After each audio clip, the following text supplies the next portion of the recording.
Hey folks, Deano here again. This time taking another look at a Hasbro Marvel Legends figure. This one isn't actually from X-Men 97, but down the rabbit hole I go. Yeah, since he cameoed in X-Men 97, yes, another link.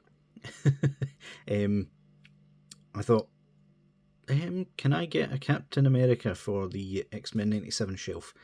Looked about. The 80th anniversary version of this figure did look the closest to the animated style, but unfortunately that one doesn't come with a decent shield. The shield always has to have some sort of effect piece on it, or it looks stupid with holes in it, or it was just too expensive, like just in general. It's like 40-50 quid now, which, yeah, no thanks. Not for a background character in my display.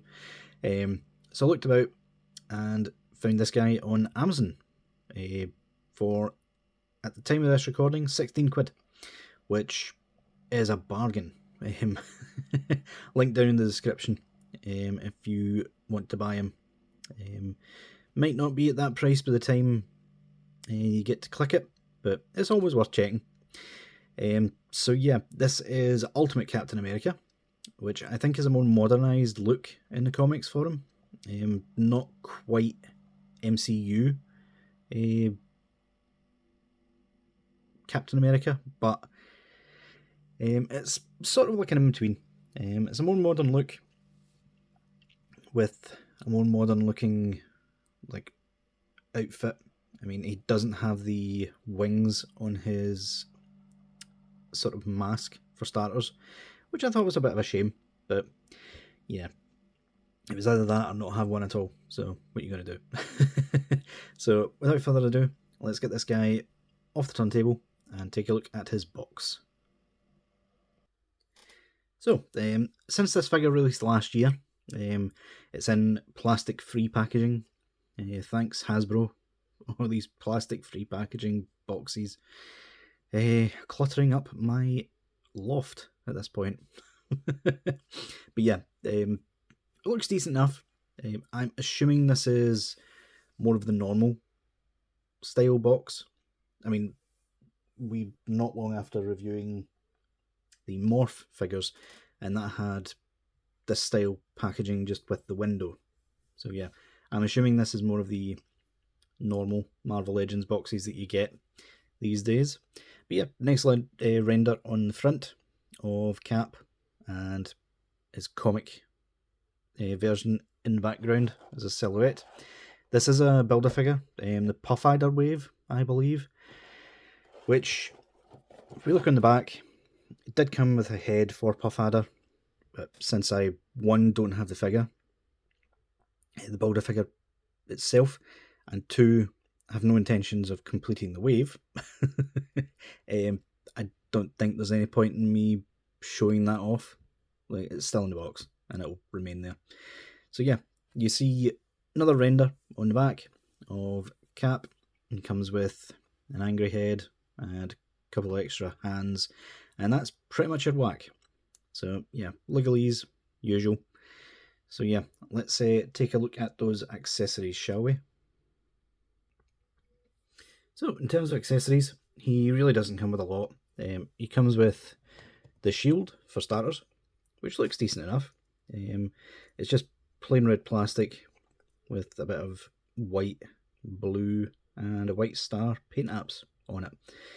I will say, like, out of the box, the pin / hook thing they've got going was actually glued together. Like, I am lucky I managed to get it apart. You can see the residue there. Yeah, not a good start there. I'll be honest. You can carefully pop that back, and it can fit into a hole on the back of his outfit. I can actually find said hole. There we go. That's what she said. Yeah, fits on the back nice enough. I do like it. What I dislike about it is the peg system itself. Yeah, I've heard some horror stories about this, about the hook system, like just breaking on people, and yeah, you can actually see there's stress marks on that peg already. So what I've taken to doing, bear in mind this is like half an hour out of the box at this point, and it's already getting stress marks. So yeah, what I started doing was taking the fist, and instead of popping it on the wrist, I slid it under, and then set it on just like that, and you get no pressure on the peg at all this way. As you can see, it just comes straight off. There's no stress at all, but it is friction fit in there just nicely. And once you hide the hand, you can't even tell anyway. But yeah, bit of a massive oversight there with Hasbro. I am not sure why they are using that system. Apparently it's been a thing since all the way back in the Toy Biz days. So yeah, not sure why they're still doing it. In terms of alternate hands, you get one splayed out hand, which I'm assuming, like, in conjunction with a flight stand, you can make it look as if he's throwing the shield. And some sort of gripping, weird grip style hand, which for some reason the pinky is a separate sculpt to the rest of it. What I've already done is I have cut that with a hobby knife, hence the plaster. Be very careful with hobby knife, folks. They are incredibly sharp. Was not a pretty sight when I accidentally sliced it open. But yeah. So what I've done is I've literally turned that into a gun holding hand, because this version of Cap wasn't adverse to using guns. In fact, like, even the MCU version wasn't adverse to using it. In his own film, he went in with a pistol. So yeah, that just fits in there like so. I think the gun is from a really old Figma Solid Snake that I reviewed back in the day. So it is a bit small for him, but if you pose him in the right way, it's not going to look bad at all. But it's the only bit of weaponry I can possibly give him at this point.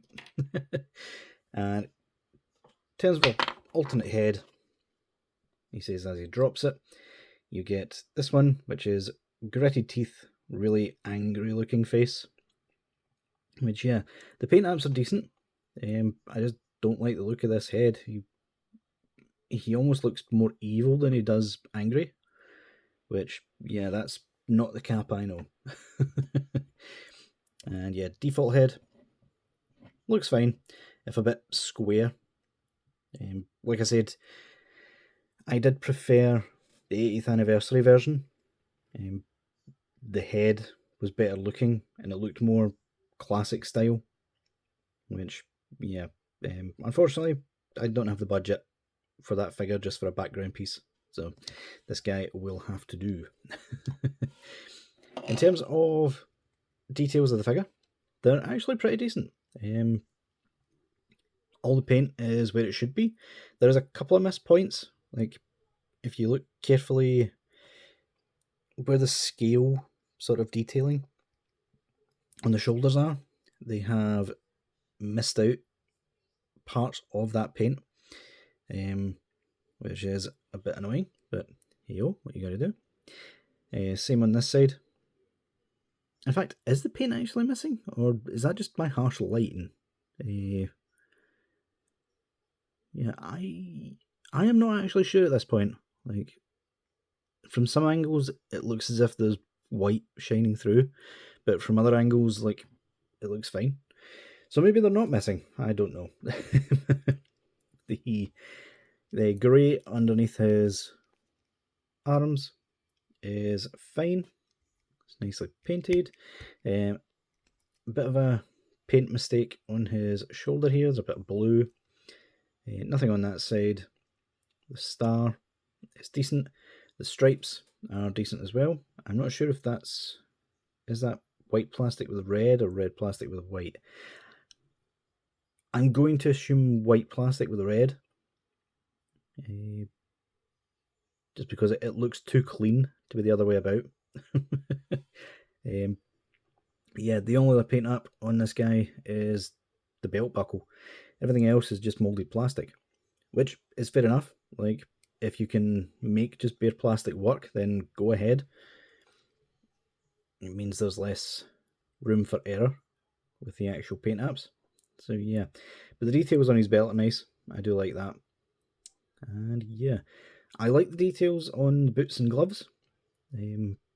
I've seen people do customs of this guy and give like the reds a sort of dark wash to like accentuate it. I'm not going to do that because I want him to look as cartoon as possible. So yeah, they've also given the pouches a bit of a wash because they do look a bit flat in my opinion. But yeah, other than that, everything is nicely done. Even the face, like there is no bleed that I can see. The eyes are done quite cleanly, and yeah. In terms of articulation, the neck is on an old style. Well, I say old style. All the X-Men 97 figures have had this so far, apart from Jean, I think. But it's on the ball hinge, or the disc hinge, whatever people like to call it. So you can look up that far. You can look down that far. Swivel. Tiny bit of tilt. And yeah. All in all, like, I don't see any problem with the disc hinge. Like, he gets a lot of range with it. And as long as you're hiding the hinge itself, like, it looks fine to me, honestly. So, arms can go up that far. No butterfly joint, which is a bit of a shame with Cap. Like, going off on a tangent again, people were calling this the best Captain America figure that Hasbro have ever produced. Like, it's certainly not the best figure they've ever produced because it's missing a lot of articulation, I'll tell you that. But he does have bicep swivel, double joint at the elbow, which gets really nice range if you use both joints correctly. Hinge and swivel at the wrist. Abs is where this figure falls flat. Like, there is no ab crunch to speak of at all. There's just a swivel at the waist. So you can go back that far, and that is your whack forward. Yeah, that's pitiful, Hasbro. What are you doing? Like, I again have seen mods of this guy where they've popped the chest apart, cut a groove into the front and back of the chest, and he's been able to move a lot further forward with no like issues whatsoever. So yeah, do better with that, Hasbro. Come on, that's pitiful. He does have waist rotation, a bit hindered by the belt, but it does work. He can kick forward about that far. Can't really kick back any. Good. Thigh rotation. Can do really good splits actually. Double joint at the knee, which gets quite good range as well. He does have a boot cut, as do most of these figures. He can go forward that far, back that far, and toe articulation, or ankle articulation, sorry. So yeah, all in all, like, I really don't mind this guy. Like, apart from the ab articulation, he's actually a really decent looking figure. Like, I do really like it. I know everyone that collects Marvel Legends were screaming through rooftops that this was the best Captain America figure they've ever produced, and frankly, if this is the best they've ever produced, they need to do better. At least in my opinion. but that's just coming from someone who collects figure arts. So yeah, guys, let me know what you think in the comments down below, and I'll see y'all later.